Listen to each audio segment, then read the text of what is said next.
Man, this is getting uncomfortable because the biggest lie surrounding the WNBA right now, that Adam Silver is still locked in. He's not. This man once hinted he'd step in, swoop down, and help save the WNBA's most important labor negotiation in league history. Players believed it. Fans believed it. Some even thought he'd be the adult in the room when things got tense. Fast forward to now, silence. While the WNBA CBA deadline is days away, Adam Silver is out here talking about NBA expansion. Man, oh man, this is crazy. Y'all remember Adam Silver basically promised he could step in and just get a deal done and all of this stuff. Breanna Stewart talking about she'd love for Adam Silver and league deputy Mark Tatum, whatever his name is.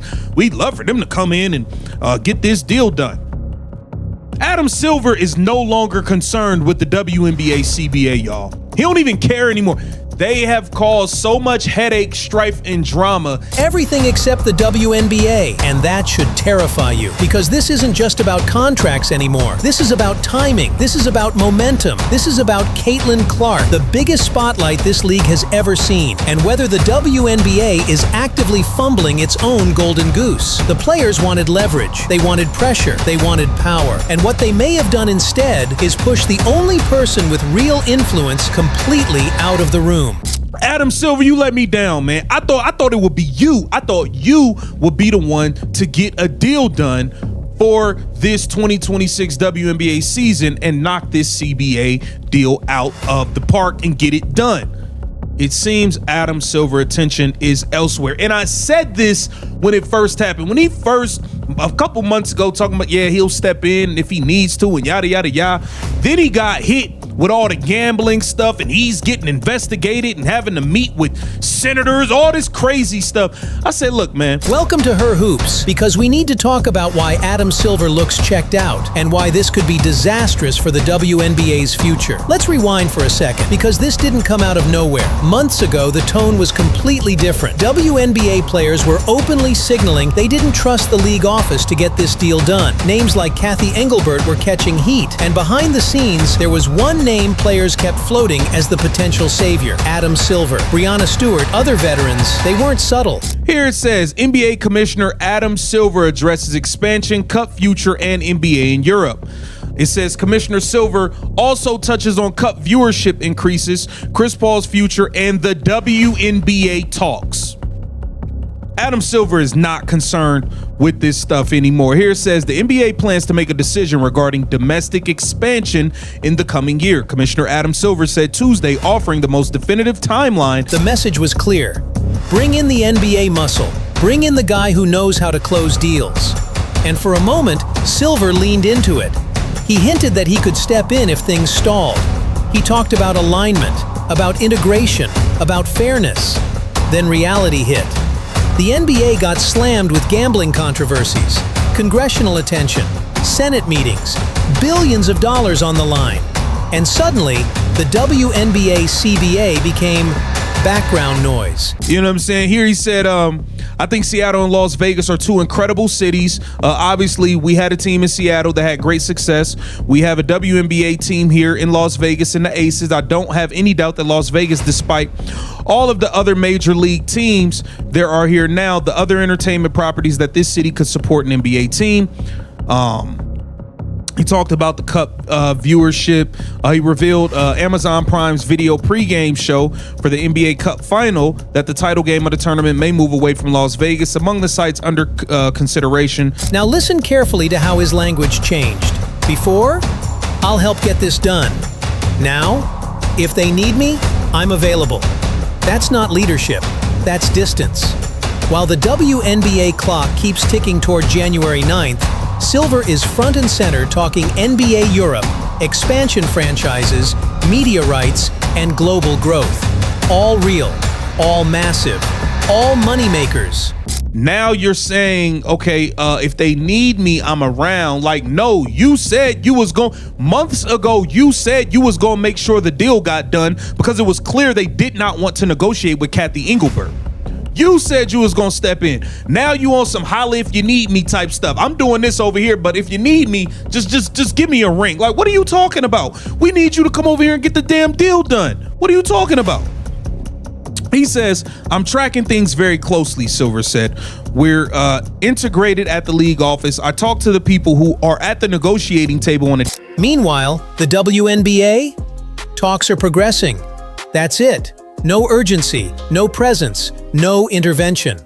And when the most powerful ally in the room quietly steps back, you have to ask why.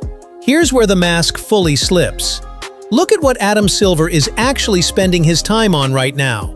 Not rumors, facts. He's talking about expanding the NBA from 30 to 32 teams. He's openly naming Las Vegas and Seattle as frontrunners. He's finalizing plans for NBA Europe, flying teams overseas, meeting with investors, bankers, and global partners. That's billion-dollar business. Then, almost as an afterthought, the WNBA gets a paragraph. When asked about the CBA, Silver doesn't say, "I'm stepping in." He doesn't say, "This deal must be done." He says, "We're available if needed." That's corporate language for, "This is not my priority." And here's the key detail nobody wants to say out loud. Adam Silver only steps in when negotiations are functional. Right now, they're not. No compromise, no unified direction. Veterans pulling one way, younger players unsure. Outside leagues like Unrivaled and Project B muddying the waters. Conflicts of interest everywhere. From his perspective, this is messy, and messy negotiations drain time, reputation, and leverage. So what does he do? He backs off. Not because the WNBA doesn't matter, but because this fight isn't worth burning capital over. And that silence? It speaks louder than any press quote. Here's where the whole situation turns sideways. Because while Adam Silver is distancing himself, the players are still acting like leverage is infinite. It's not. This is the most attention the WNBA has ever had, and it's not close.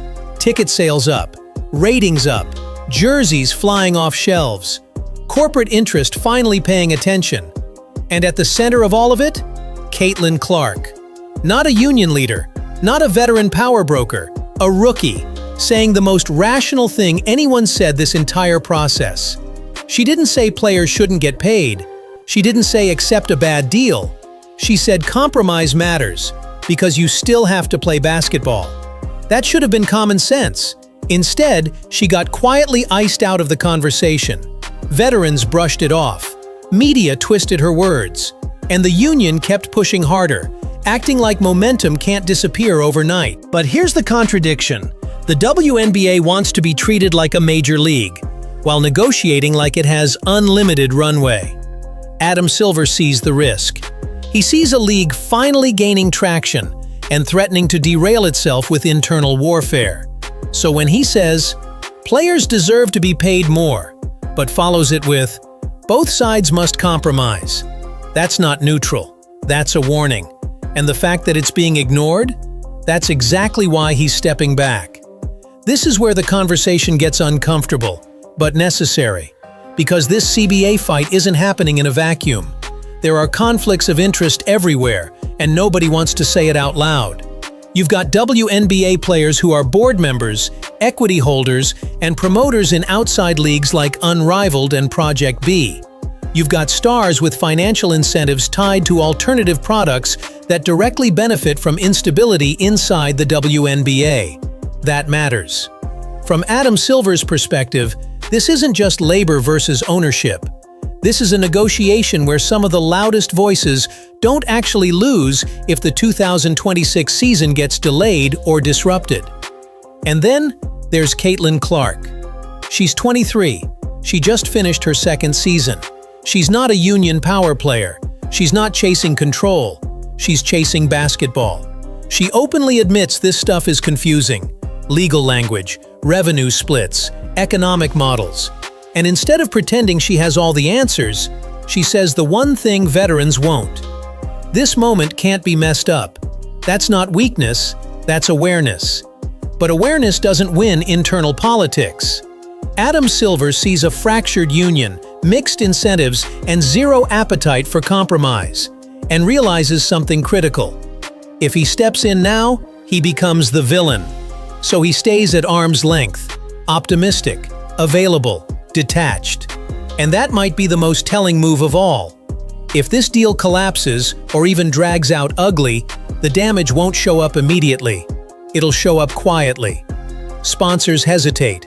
Casual fans disengage. New viewers, the Caitlin Clark wave, move on to the next thing. And that's the part people keep ignoring. Momentum is fragile. The WNBA finally has leverage with the public. Not just social media noise. Real eyes, real money, real curiosity. And instead of protecting that moment, the league is publicly fighting itself. Adam Silver understands optics better than anyone. That's his superpower. He knows when to step in, and when stepping in makes things worse. If he forces a deal, he alienates players. If he sides too strongly with labor, he spooks investors. If he pushes ownership too hard, he sets a precedent he doesn't want. So he does what powerful executives do when a room gets chaotic. He steps back. And culturally, that sends a brutal message. Figure it out yourselves. The WNBA has always asked to be taken seriously as an independent league. This is what that looks like. No bailout, no savior, no NBA safety net swooping in at the last second. And the scary part? If this moment gets fumbled, the league may not get another one like it for decades. And here's the harsh truth nobody wants to say out loud. Adam Silver didn't abandon the WNBA. The situation pushed him away. Not because the players don't deserve more money, they do. Not because the league isn't growing, it is. But because growth without unity turns opportunity into risk. This was the moment to protect the future, to lock in stability, to make sure the Caitlin Clark era didn't just arrive, but lasted. Instead, egos flared, lines hardened, and compromise became a dirty word. Caitlin Clark understood it. A 23-year-old rookie saw what veterans refused to acknowledge. You can fight for everything you deserve without burning the house down. Adam Silver saw it too. That's why he's talking Europe. That's why he's talking expansion. That's why the WNBA CBA sounds like a footnote instead of a priority. Because when negotiations stop being about solutions and start being about power, the smartest people in the room quietly remove themselves. The clock is ticking. January 9th is right there, and the biggest moment in WNBA history is hanging by a thread. Now, the question isn't whether Adam Silver will step in, it's whether the WNBA will step back from the edge before the spotlight moves on. Drop your thoughts in the comments. Do you think this deal gets done, or is the league playing with fire? This is Her Hoops. Like, comment, subscribe, and we'll keep telling the stories nobody else will.